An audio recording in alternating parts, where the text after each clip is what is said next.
texto que nós vamos ler está escrito em Lucas 7, versículo 11. E aconteceu, pouco depois, ir ele à cidade chamada Naim, e com ele iam muitos dos seus discípulos e uma grande multidão. E quando chegou perto da porta da cidade, eis que levavam um defunto, filho único de sua mãe, que também era viúva, e com ela ia uma grande multidão da cidade. E vendo-a, o Senhor moveu-se de íntima compaixão por ela, e disse: não chores.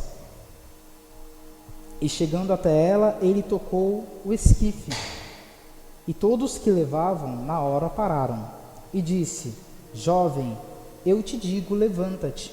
Em algumas traduções do grego está escrito: jovem, eu te digo, ressuscita. E o defunto assentou-se e começou a falar, e entregou a sua mãe.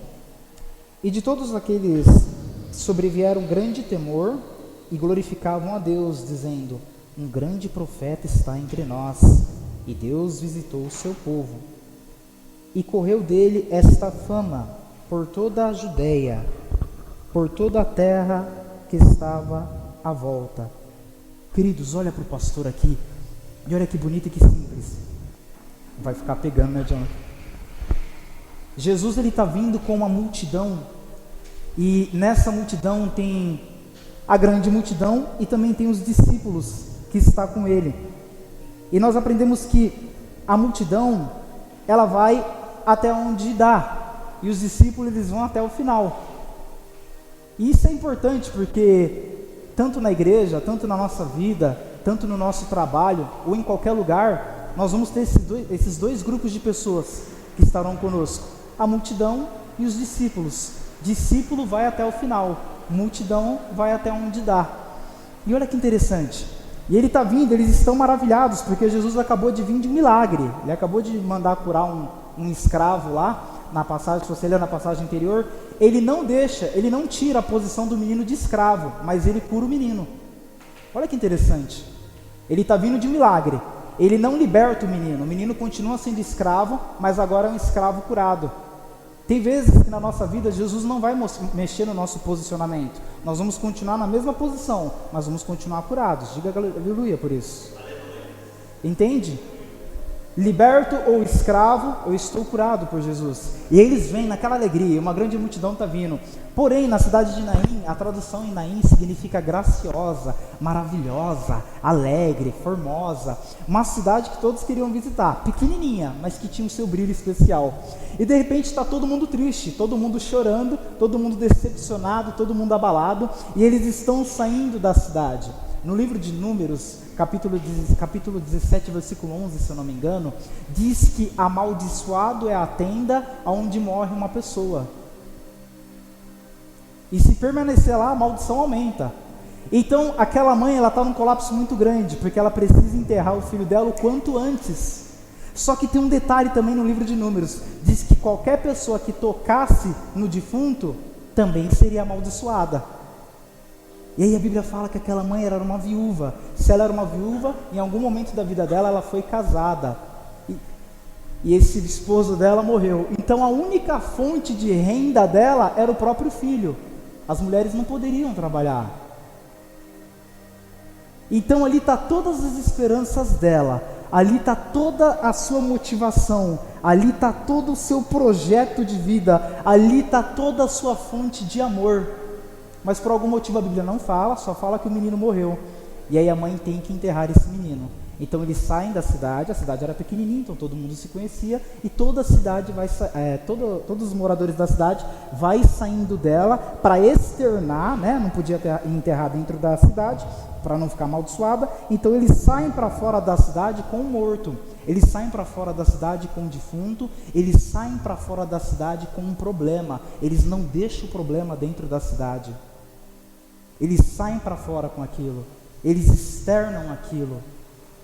O problema da nossa igreja de hoje em dia é que a gente aprendeu a esconder e não a externar aquilo que está morto dentro de nós.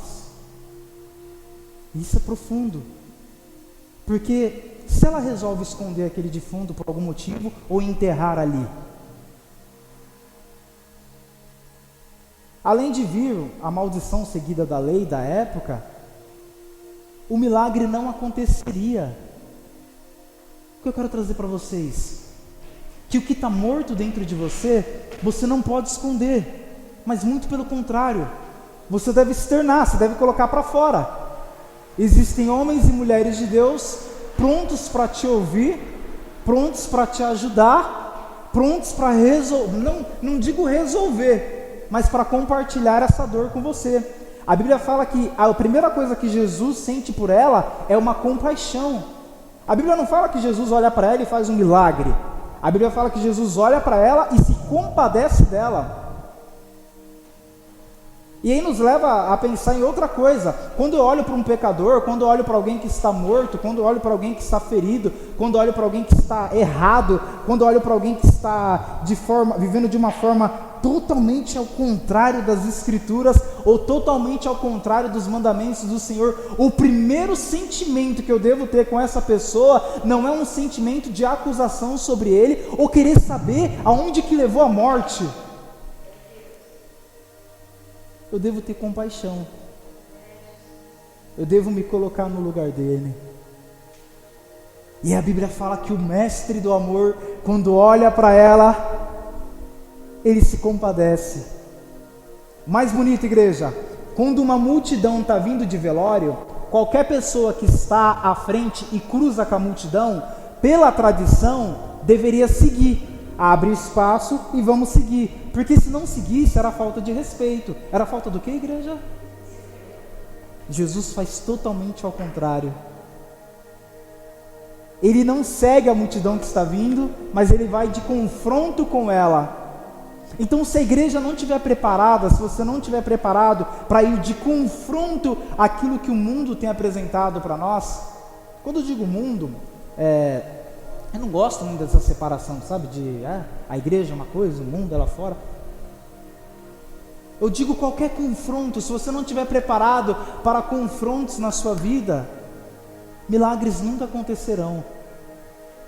De forma simples. E aí a Bíblia fala que Jesus vai, e o choque das multidões, uma multidão está triste, outra multidão está alegre, atrás tem pessoas felizes, na frente tem pessoas tristes, mas a Bíblia fala que em algum momento ele está passando, então ele está no meio. E aí a gente pode olhar para um passado, para um futuro, em qualquer ângulo que você quiser visualizar. Ali tem pessoas felizes e ali tem pessoas tristes. E Jesus está no meio. Ali tem pessoas que estão chorando, decepcionadas. Aqui estão as tristes agora, ok? Tristes e pensando, oh meu Deus, para ir toda a cidade, provavelmente aquele menino era importante na cidade. Senão ele não arrastaria uma multidão. E estava todo mundo lá, desesperado. Só que porém atrás, estava todo mundo lá feliz, porque acabaram de vivenciar um milagre. Eles não sabiam o que ia acontecer lá na frente, mas eles estavam felizes, porque eles sabiam o que tinha acontecido no passado. Independente de alegria ou de tristeza, Jesus estava no centro. E a igreja em si precisa amadurecer que vai ter momentos na nossa vida que nós vamos estar aqui tristes. E vai ter momentos na nossa vida que nós vamos estar aqui muito, mas muito felizes. Mas o mais importante de tudo isso não é o lá ou o colar, é quem está no centro para nós. E quem estava no centro era Jesus, diga aleluia! É o mais importante. Porque eu paro de condicionar, quando eu estou alegre é porque Jesus está comigo, oh, aleluias. Quando eu estou triste, Jesus também está com você na sua tristeza. Jesus também está com você na sua fraqueza. Jesus também está com você quando aparentemente as coisas não dão certo. Jesus está com você. E aí eu paro de quebrar vários paradigmas que havia na minha cabeça. E aquele condicionamento de, se a porta se abrir é porque Deus está no controle. Mas às vezes com a porta fechada, Jesus também está no controle. Quem me entende, diga aleluia. Mas eu estou tanto tempo solteiro. Jesus está no controle. Mas eu estou tanto tempo casado. Jesus também está no controle.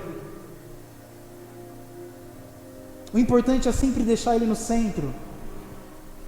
E o mais engraçado é que, quando ele está vindo a caminho, talvez alguém pensou, poxa, até que enfim, mais um vai ajudar a segurar esse caixão, mais um vai ajudar a enterrar isso aqui, mais um vai ajudar a fazer esse enterro.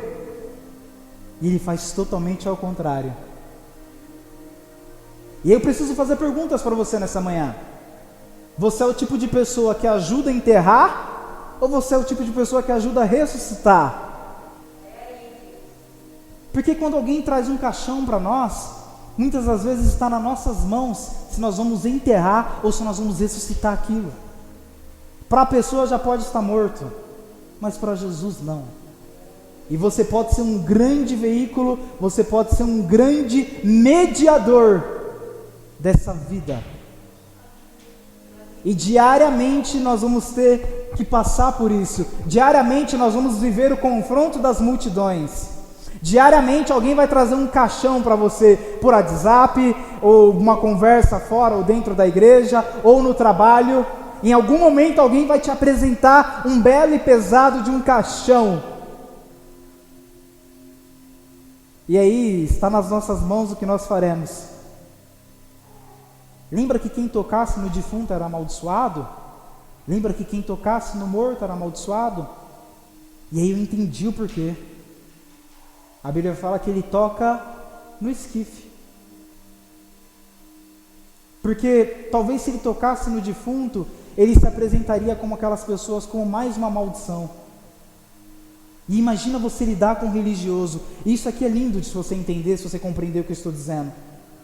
Tem vezes que o religioso, você vai ter que respeitar a religiosidade dela ou dele. Vocês me entendem? Diga amém. Jesus não podia chegar lá, tocar no peito daquele menino e o menino levantar?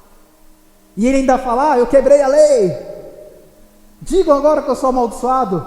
Porque quando o milagre acontece, as pessoas não querem saber se é lei, se é graça. As pessoas querem saber do milagre. É verdade ou não é? Eles não ligam, tanto faz se foi na lei, se foi na graça, tanto faz se eu tive que ajoelhar e subir um monte, tanto faz se eu tive que fazer altas promessas. O que eu quero é o milagre. E a Bíblia fala que Jesus, ele toca no esquife, não no menino, porque ele está respeitando a lei, ele está respeitando a religiosidade que havia ainda dentro de algumas pessoas naquele velório. E por nós vivemos na graça, diga aleluia. Às vezes nós queremos impor a graça para outras pessoas, sem perceber. Vocês entendem? E aí a gente se coloca no mesmo barco, porque elas ficam tentando impor a lei sobre nós.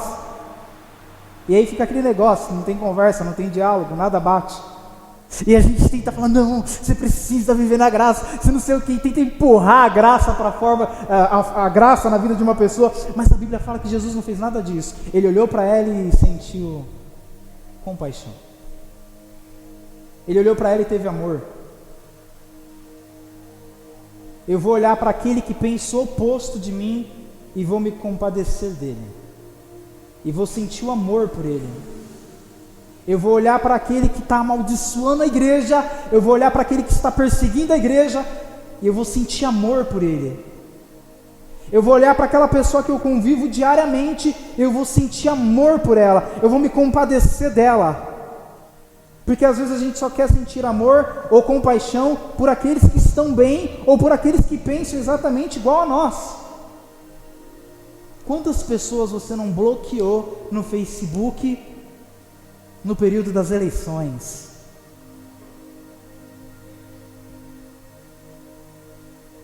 Quantas pessoas você deixou de falar por pensamentos de graça ou lei? Isso pode, isso não pode? Por quantas vezes nós não tomamos decisões baseadas no nosso narcisismo, no nosso simples olhar para nós mesmos?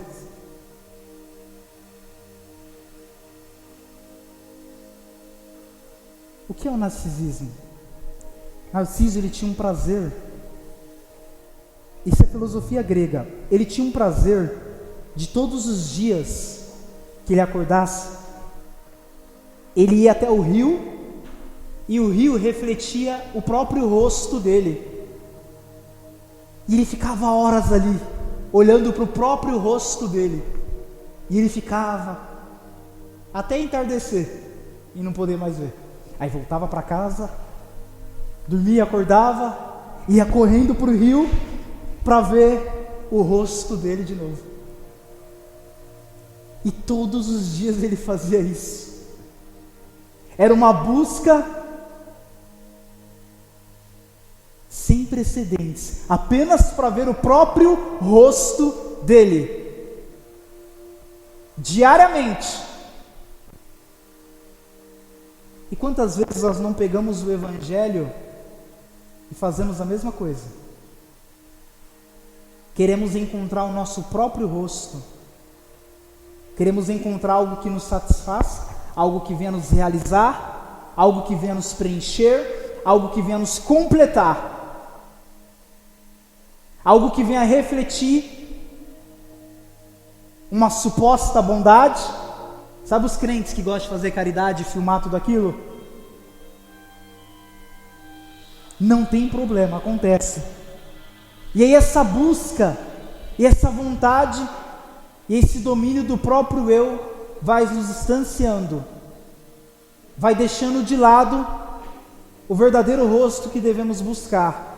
Eu vejo Cristo em tudo aqui. Se aquela mulher sai 15 minutos depois ou 15 minutos antes para fazer aquele enterro, ela corria o risco de não encontrar Jesus. O mais interessante é que Jesus não entrou na cidade. Repita comigo: Jesus não entrou na cidade. Tem coisas que eu não preciso entrar, só que você quer entrar, porque você acha que você entrar, você vai resolver. Ele não entrou. Jesus não entrou na cidade de Naim. É ela que teve que sair para fora. É ele o problema dela. Você quer absorver tudo. Você quer entrar em lugares que não é para você entrar. Você quer colocar o teu pé em lugares que não é para você colocar. Você quer se meter em assuntos que não é para você se meter. E aí depois você fica todo deprimido. Fica todo arrebentado emocionalmente. Por quê? Porque não era para ter entrado lá, mas você entrou.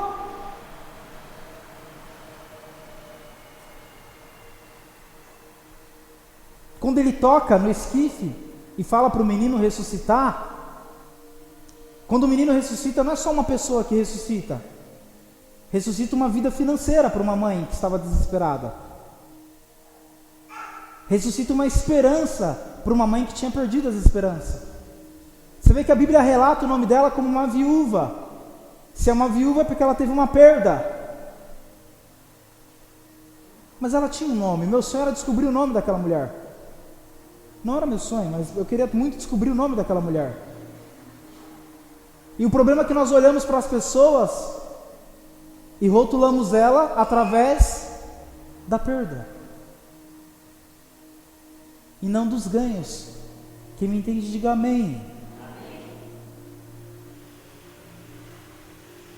Mas Jesus estava passando ali. A pessoa de Jesus estava passando ali. A pessoa de Jesus escolheu sair de uma multidão alegre para entrar numa multidão triste.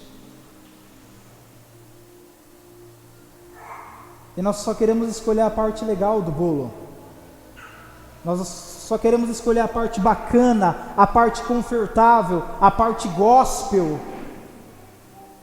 Nós não queremos entrar onde está a tristeza. E você vê que é tudo ao contrário. Era justamente ali que nós deveríamos ir, para através de Cristo provocar um tipo de alegria. Acho que Jesus pensou: não, mulher, você não vai para o cemitério hoje, você não vai enterrar um projeto hoje, você não vai deixar de lado um casamento tão belo, você não vai deixar de lado um projeto, uma estrutura que demorou tanto tempo para você criar, para você cuidar. Não, você não vai deixar de lado. Poxa, pastor, falta só isso aqui e eu ainda não estou conseguindo. Você não vai deixar de lado, porque você veio no lugar certo. onde você não vai enterrar esse caixão, muito pelo contrário, vai ressuscitar no nome de Jesus. Mostra para mim, igreja, aonde que aquela mulher pediu o milagre dela. Alguém consegue achar isso na Bíblia? Ela gritando, ela implorando, dizendo: ei, vem aqui. Em nenhum momento ela pediu para ressuscitar o filho dela, até porque ela não sabia que ele era capaz de fazer isso. Mas aí é que eu vejo graça, quando eu não peço algo e passo a receber, mesmo você tem pedido. Aleluia! Ela não abriu a boca dela e falou assim: Jesus, está vendo essa criança? Jesus, está vendo esse filho? Não teve nada disso. Ela apenas viveu um plano de graça, sem ela perceber. Tem coisas que vão acontecer na nossa vida sem a gente perceber. O nome disso é graça. Sem a gente pedir, sem a gente implorar, um favor merecido está para acontecer, mais do que já aconteceu no nome de Jesus. Não tem nada melhor do que a pessoa de Cristo vir ao meu encontro. E Ele veio ao meu encontro quando eu estava triste, e também veio ao meu encontro quando eu estava alegre. Ele veio ao meu encontro quando eu não tinha nada, e Ele veio ao meu encontro quando eu tinha tudo. Ele veio ao meu encontro quando eu estava muito bem fisicamente, mas Ele também veio ao meu encontro quando eu não estava bem fisicamente, quando eu estava fraco. Ele veio ao meu encontro quando eu era muito espiritual, mas Ele também veio ao meu encontro quando eu não conseguia abrir a boca para falar com Deus. Quando eu estava uma semana sem falar com Deus, Ele veio ao meu encontro. Quando todos os dias eu falava com Deus, Ele veio ao meu encontro, e nada absolutamente foi condicionado. E sabe qual é o nome disso? Amor. Amor incondicional. E Ele sentiu compaixão dela, mesmo ela trazendo com ela a morte.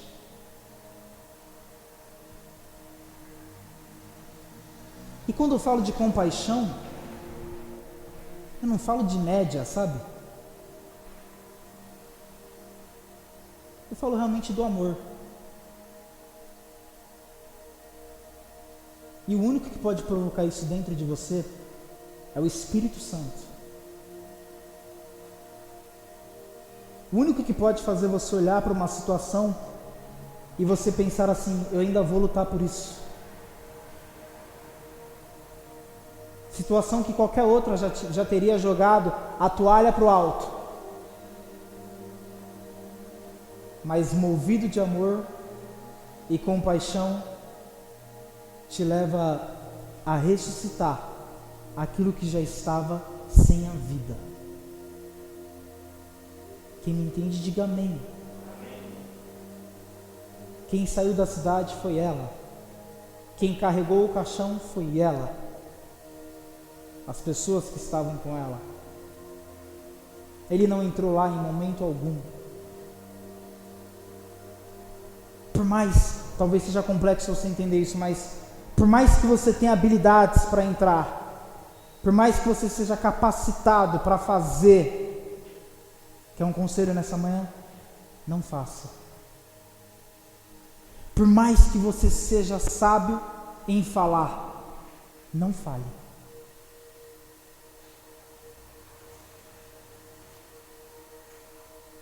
Deixa sair para fora. Amém? Para que nós possamos encerrar,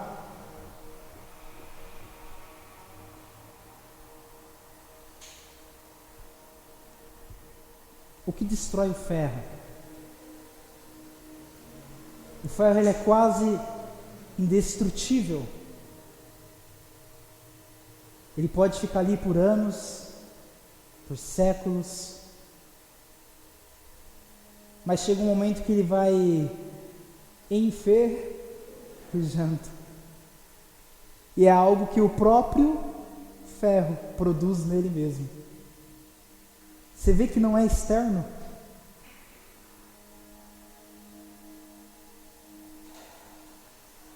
Se eu deixar parado uma barra de ferro ali, em frente à calçada, com o próprio tempo ela vai enferrujar.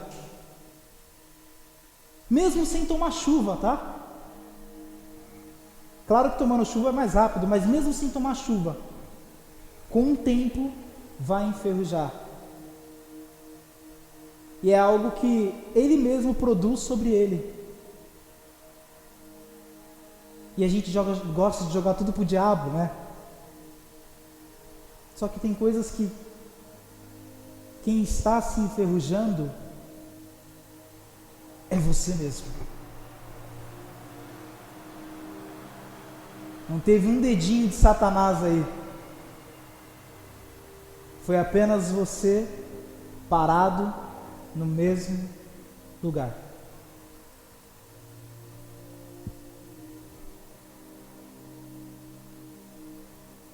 Que você possa despertar. Que a graça e o amor possa te convencer de todos os seus pecados. Que o Espírito Santo te dê forças. Que a sua nova mentalidade possa largar cada um deles. Que você possa olhar para eles e não encontrá-los mais. E não ao ponto de fugir deles, mas ao ponto de olhar e não sentir mais prazer por eles. Nós somos uma igreja que amamos a graça de Deus e odiamos o pecado dos homens. E isso precisa penetrar dentro do seu coração. E não estou dizendo que se você pecar ou não pecar, vai te aproximar ou te afastar de Deus. Estou dizendo que quando você estiver repleto, cheio, completo de amor e do Espírito dele, você olhará para o seu próprio pecado e não saberá mais como ele esteve ali um dia. Olhará para ele e falará: ué, não acredito que eu fiz parte disso um dia. Não acredito que eu cheguei a esse ponto. E não se sentirá condenado, porque quem está em Cristo, nenhuma condenação há mais. Aleluia! E o meu coração explode, porque imagina você olhar para um erro seu e não derramar uma lágrima mais, porque você se sente perdoado. Isso é lindo, isso é poderoso, e só Jesus pode fazer, porque se tem alguém que é errado aqui, meu amigo, esse é você. Se tem alguém que falha aqui, meu amigo, esse é eu, esse é você.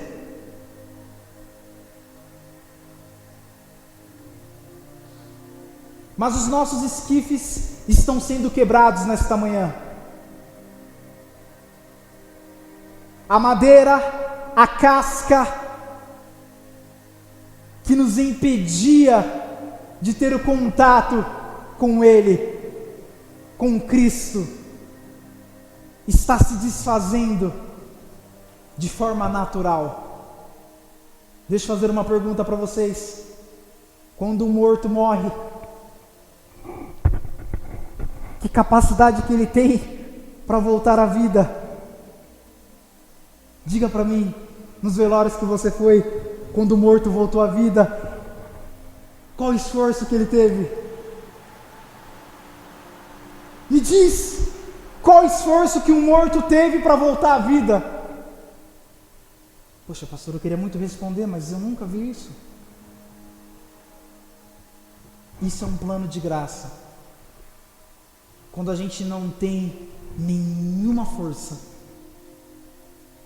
quando a gente não tem mais nada, quando a gente não tem mais capacidade nenhuma, quando nada mais faz sentido, aí de repente, por amor e por misericórdia, nós voltamos. Para o espanto dos religiosos,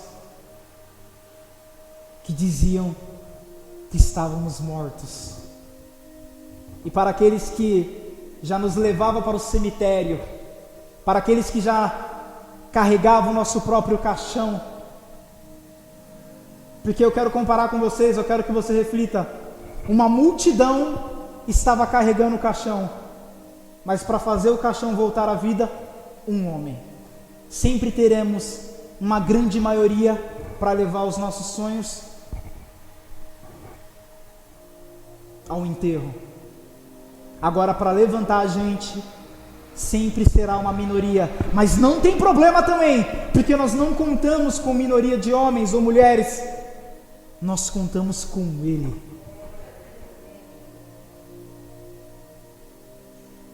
Ele, o único capaz de deixar uma festa de alegria para vir a minha tristeza e me alegrar. E aí eu quero falar para vocês, imagina a festa que foi 2 multidões felizes, 2 multidões contornadas, convencidas pelo poder do Espírito de Deus. Mas primeiro teve que ter o contato, primeiro teve que se misturar. Você aprendeu que não tem que se misturar? Tem que se misturar. Teve que ter o contato das 2 multidões. Teve que ter um embate. Não foi algo assim, a multidão do morto está vindo, se afasta, ai, porque eles estão mortos. Não, teve que ter o confronto. É confortável ficar aqui no nosso meio, falando de Deus, falando da bondade, e todo mundo chega, e paz do Senhor, e aleluia, e as brincadeiras gospel, e tudo tão gospel, tudo tão galera, tudo tão feliz. Só que lá fora a gente sabe que a conversa não é essa. Lá fora a gente sabe que tem o conflito. E aleluia por isso, porque aí é o nosso palco, melhor, não o nosso palco, é o palco dele, porque nós sempre estaremos na plateia, aplaudindo, quando ele estiver no palco, para ele dar o seu maravilhoso show, que é o Evangelho. Eu sei que você não entendeu nada, eu sei que você está condicionando um monte de coisa aí, mas não tem problema, porque o Espírito, sempre ele, é quem convence. Amém? Então vamos aplaudir Ele, que é maravilhoso.